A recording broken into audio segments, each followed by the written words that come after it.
салому алайкум ба ҳама дӯстони азиз, хуш омадем ба дарси навбатии мо, дарси ноҳуми забони англисӣ аз нол то мукаммал. Инчунин хуш омадем ба ютуб-канали ма забони англисӣ бо Муҳаммад Ҳусейн. Бо шумо ман ҳастам Муҳаммад Ҳусейн Абдураҳимов, бачае ки мехоҳад шуморо забони англисиро аз нол то мукаммал ёд диҳад.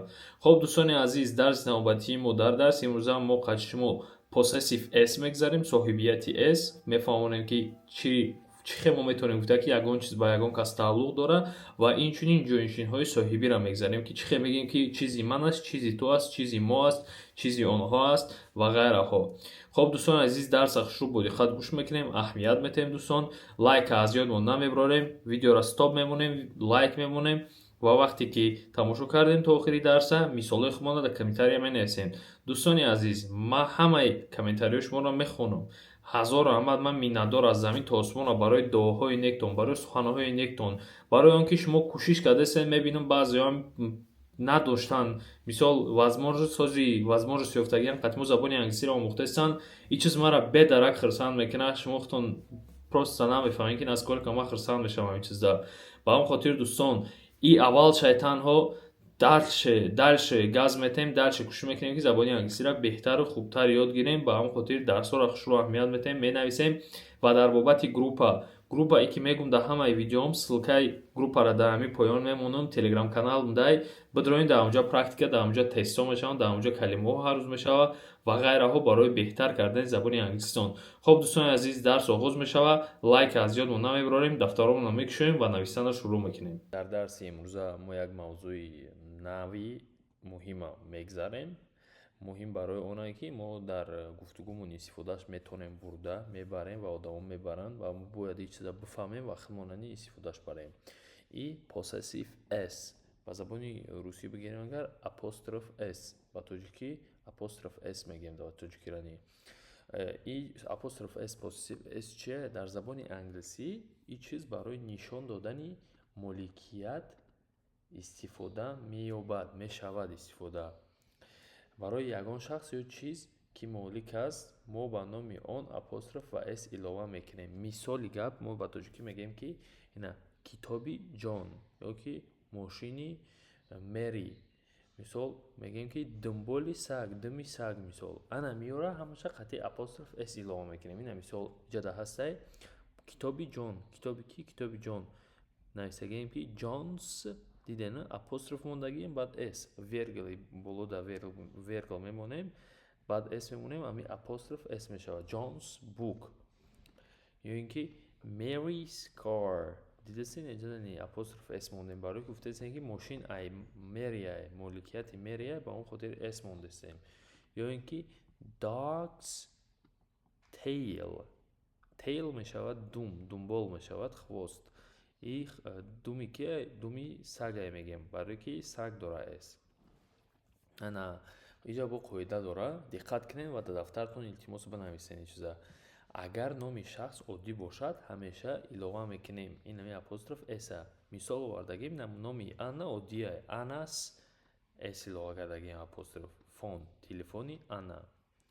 Ана агар ҷамъ бошад, номи ҷамъ бошад ки бо s тамом шавад, ягон ашёе ки бо s тамом шавад, танҳо апостроф илова карда мешавад, тамом. Мисол girl мешавад духтар, girls мешавад духтаро. Мо гуфтастем ҷада ки ҳуҷраи духтарон, иҷада ҳуҷраи худаш s дора. Мо иҷа бо хеле як таига апостроф s илова карда наметавонем. Ба ҳамон хотир girls нависагиай просто як таига чӣ мемонем, апостроф мемонем, тамом. Ба мегӯем ки ҳуҷра ай кияй, ай духтароай. Рум ҳуҷра мешавад. Шогирдони азиз, дар ёдтон бигирен, рум ҳуҷра. Хоб, ягон таига мисол меорам барое ки мумкин ки нафаҳмида бошем сразу. Ина мисол мошини писарҳо. Писарҳо чӣ мешавад? Писар бой мешавад я табой? Я табой писар мешавад. Агар писарҳо бигем бойс мешавад. Шакли ҷамъ s илова мекунем. ана мо мегӯем ки мошини писарҳо, мошин мешавад car. ана мира чӣ хел мо бигем ки мошинай кар аями мошина ами писарҳоай. Барои ира илова кардан, барои ира ишро кардан мо мисоли гап наметавонем бигем ки наметавонем хеле апостроф добавить کنیم با اس добавить کنیم برای که این چیز خطاه уже خودش یا تا اس داره و همون خاطر ما просто апостроф ilova میکنیم просто یا تا апостроф ilova میکنیم تمام. بر وقتی که کلمه با اس به انجام رسه برای مالکیت نشان دادن ما просто یا تا اس ilova میکنیم نمیسینم خیلی. وقتی که کلمه یا اینکه نام با اس به انجام رسد برای مالکیت رو نشان دادن ما просто یک تا апостроф ilova میکنیم تمام. اگر که عادی باشد با اس به انجام نرسد ما апостроф اس ilova میکنیم. یعنی چرا مثال رو آوردیم. خیلی امیدوارم که را فهمیدین برای که جدا موضوع دیگه موضوع دیگه که با همی رابطه داره possessive adjectives میشود که مبتداهای چه بگیم جانشین های صاحبی مبتداهای صاحبی جانشین های صاحبی میگیم انا possessive adjectives صفت های مالکیت هنی میگنشون. صفت های مالکیت پیش از اسم مالک میرسند و نشان میدهند که چیز یا شخص این چیز از یگان شخص یا که از یگان چیز میباشد. آنها با سوال چی یا چی مالک است جواب میدهند. اینجا خیلی مضمون خیلی کتابیش نوشتگی یعنی که من شما دوازی ساده کردم میفهمونم.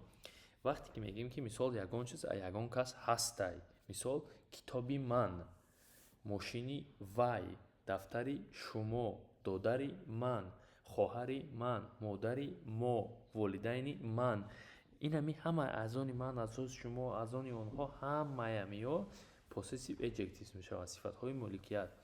نگاه کنید اینجا ما جدول آوردگیم من میشود I من میشود I از آن من میشود my you میشود تو از آن تو میشود your وای پسر میشود he از آن وای پسر میشود his وای دختر میشود she از آن دختر میشود her این چیز میشود it از آن این چیز میشود its ما میشود we از آن ما میشود our آنها میشوند they از آن آنها میشود their.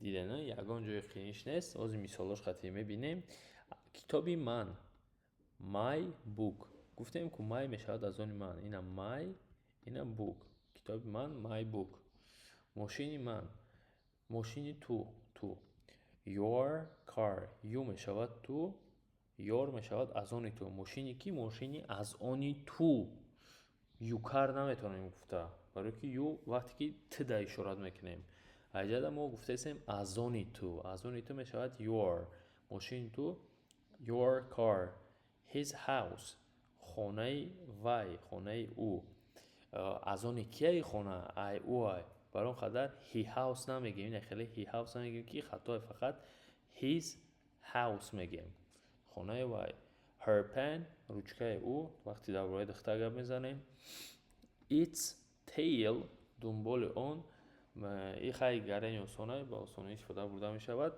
our ما می شود we از ما می شود our اوله ما our family we family نمی شود برای که خطا we وقتی که اشاره میکنیم کنکریت نکی ماییم وقتی میگیم از آن ما our استفاده میبریم اینجا داریم خیلی their friends دوستانی آنها می شود they از آن آنها می شود their دوستانی از آن آنها گفته استیم در اینجا. با اینجا یک چند مثال دیگه آوردگیم این سمکه می باشد این سمکه من می باشد این سمکم می باشد جناب کمتر خطا نیستم سمکه من this is my bag این سمکه من می باشد از آنی کی از آنی من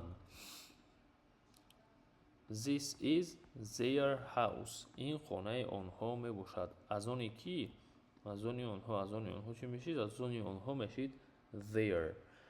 خب شاگردان عزیز در دفتراتون هم قید کنین از یاد کنین تو درس های آینده را پرکتیکا میکنیم کوشش کنین که اخذ کنین موضوع رانی خدا نگهبان تا درس های آینده.